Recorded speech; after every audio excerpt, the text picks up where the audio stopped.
Hi guys, today we will talk about how to fix or how to solve the problem of too many attempts. Try again later. On the application of Discord, we go to settings. In this page, we click on apps, default apps, app settings. When above here, you search about Discord and we click.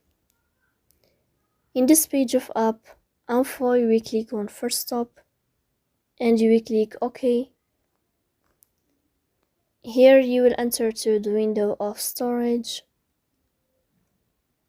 Then we click on clear cache, but pay attention, don't click clear data because that can delete your account. Here we go to Play Store. You will search about the application of Discord. If you find updates, then you can update your app. So please don't forget to support us by like and subscribe. See you next time.